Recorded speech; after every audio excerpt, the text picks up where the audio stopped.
I graduated high school. I was very young. I was 15 when I graduated because I had something rapid advance where you could skip a term every other term, and I kept on skipping. So when I was 15, my father and I had a really bad relationship, and I was getting bigger. My mother was afraid that I was going to defend myself. He used to beat me badly all the time, and so she was afraid. So when I said I want to go to Israel, my Aunt Pearl, my mother's older sister, had passed away and left me a few $1,000s. She said, "You'll go to." And we had just discovered that my mother's cousin Riva had in Paris. Renee had survived the Holocaust and was hidden in an attic, and she was in Paris living with the man who saved her life. Her husband was killed. And another Riva, who was a Yiddish actress, had been in Uzbekistan, and she came to Paris to play in the theater. Her name was Riva Kolesnikov. She and her husband were well-known Yiddish actors. And then their two brothers, had survived and were in Israel and married and had families. So, and a cousin was in London. So my mother planned that I should go to London, go to Paris, meet the Mishpokhe, and then go to Israel. So I went to London, and my cousin met me in London. And I remember I went on the Queen Elizabeth, the boat, the first. I thought my family had written I was coming. So I get to Paris, and nobody's there to meet me. So I didn't have much money. So I found a very cheap hotel. It was a brothel, actually. I didn't know it, run by some Chinese people. I had a room way at the top floor. And all I had was a note from my aunt, and she wrote, the name of the street was C-H-A, and I couldn't make out, it was like a long line. It could be any letter of the alphabet. Thank God the phone books in Paris are arranged not by name, but by address. So all the streets are arranged alphabetically. So I found about 7 streets that start with C-H-A. And I spent the next 2 days walking to every one of those streets till I found Rue Chaudron. And I found the house. The number was where I could read.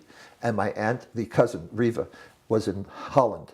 And the concierge came to the door and said, "No, you know what a concierge is? It's, it was like an atrium house with a tall building.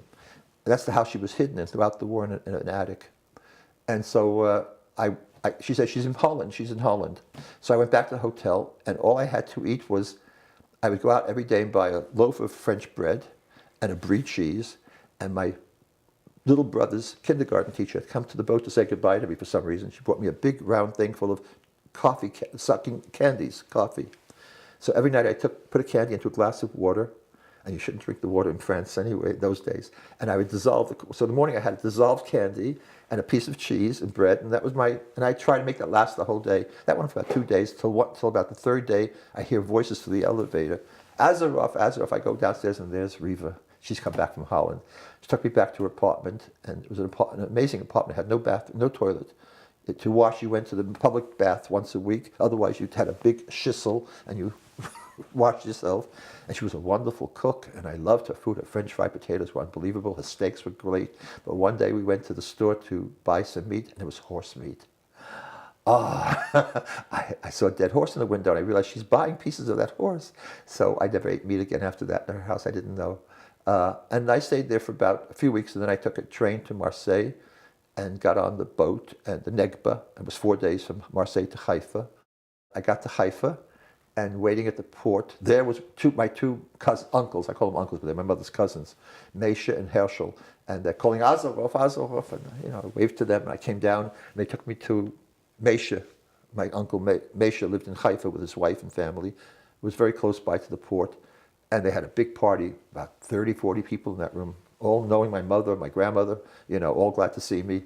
And it was really, I was overwhelmed, too fast, And then they all left, and at night, Meisha had 2 children. They weren't his children. His family had died in the Holocaust. He married a woman who was widowed, who had a boy and a girl, and the girl's, Fanny, had the same name as Meisha's daughter who was killed.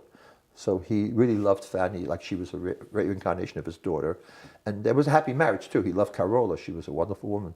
So I took Fanny and Avi, the 2 kids, for a walk on Herzl Street in Haifa and bought them ice cream. And I bought myself an ice cream cone. It was terrible. It was saccharine. I threw it away, and the kids were so insulted. "Why did you throw it away?" they said to me.